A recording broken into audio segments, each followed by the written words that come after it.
আসসালামু আলাইকুম। এই রমজান মাসে আসলে প্রতিদিন একই ধরনের খাবার দিয়ে ইফতার করতে খুব একটা ভালো লাগে না। সবসময় ছোলা, পেঁয়াজু, বেগুনি, ভাজা পোড়া এগুলো আসলে স্বাস্থ্যের জন্য অতটা স্বাস্থ্যসম্মত না। তারপরে একঘেয়েমি খেতে, খেতে আসলে একটা অনেক সময় খাবারে অরুচি চলে আসে। তো আমি একেক দিন একেকভাবে ২-১ টা আইটেম দিয়ে ইফতার হলেই এনাফ। তো তারই ধারাবাহিকতায় আজকে আমি বানাচ্ছি দোসা। দোসা বা অনেকে চাপড়ি বলে থাকেন। তো আমি আজকে বানাচ্ছি দোসা। এখানে নিয়েছি আতপ চাল আর হচ্ছে একদম কুসুম গরম পানি দিয়েছি আর স্বাদমতো লবণ। এখন এই উপকরণগুলোকে ভালো করে মিশিয়ে নিব। এরপরে এটার সঙ্গে একটু ডিম অ্যাড করব।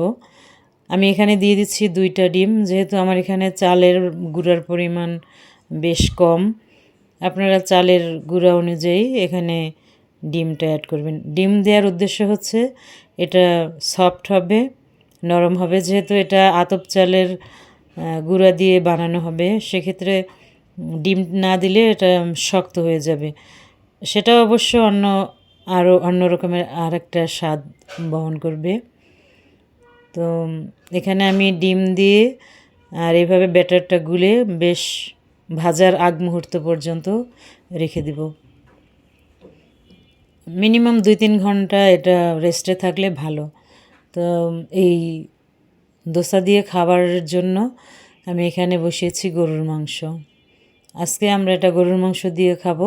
মাঝে মাঝে ভর্তা দিয়ে খেতেই ভালো লাগে বেশি, কিন্তু ভর্তা যেহেতু একটু ঝামেলার কাজ, রোজা রেখে সেই ঝামেলায় আর যেতে চাচ্ছি না। সহজভাবে একটু মাংস রান্না করে নিলাম।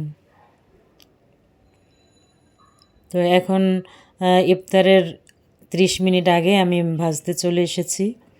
ভাজার আগে আমি এখন এখানে অ্যাড করব পেঁয়াজ, ধনেপাতা আর সামান্য পরিমাণে কাঁচামরিচ। এটা আপনারা চাইলে স্কিপ করতে পারেন অথবা স্বাদের জন্য একটু দিতে পারেন।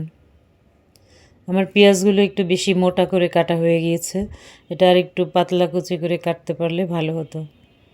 তো যাই হোক, এখানে খুবই অল্প পরিমাণে শুধু একটু সামান্য সুঘ্রাণ আসার জন্য বা স্বাদে একটু পরিবর্তন আনার জন্য এই মশলাটা অ্যাড করা হলো।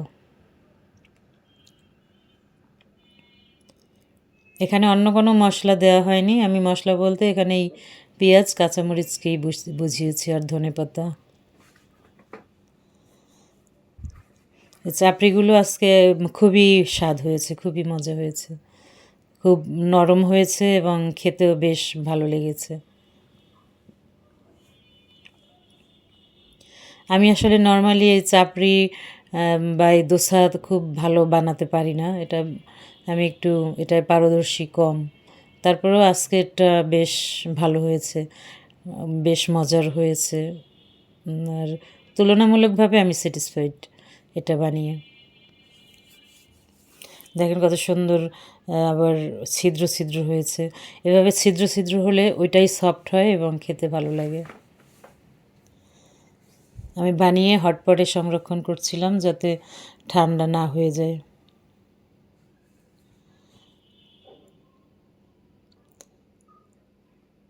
এভাবে আমরা রমজান ছাড়াও বিভিন্ন সময় বিভিন্নজন এই দোসা খেতে পছন্দ করে।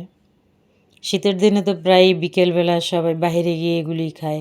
বিভিন্ন রকম ভর্তা বা মাংস, হাঁসের মাংস বিশেষ করে খুবই জনপ্রিয় একটা খাবার হয়েছে ঢাকা শহরের মানুষের, হাঁসের মাংস আর দোসা।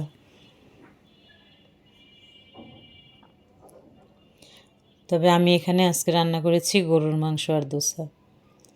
আমার দোসাগুলি সত্যিই খুব মজা হয়েছে। আমার কাছে মাংসর চেয়েও খালি খেতে বেশি ভালো লেগেছে।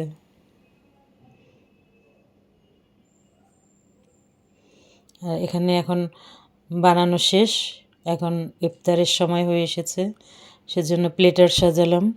এখানে নিয়েছি দোসা, গরুর মাংস ভুনা, সাথে স্বাদ বাড়ানোর জন্য একটু জলপাইয়ের আচার আর হচ্ছে কয়েক টুকরো শসা। এটা দিয়েই হয়ে যাবে চমৎকার ইফতার। প্রতিদিন ভাজা পোড়া খাওয়া একঘেয়েমি থেকে আপনাকে এই দোসা ভিন্নতা এনে দিতে পারে স্বাদের। এটা খেতে যেমনি স্বাদ তেমনি হেলদি। আপনি অনাকাঙ্ক্ষিত পেট পোড়া, পেটে ব্যথা, বুক জ্বালা পোড়া, ধরপড় এসব থেকে খুব অনায়াসেই রক্ষা পেতে পারেন। সেজন্য আপনি চাইলে জলপাইয়ের আচারটাকে অ্যাভয়েড করতে পারেন। সবাই ভালো থাকবেন। রমজানুল মোবারক।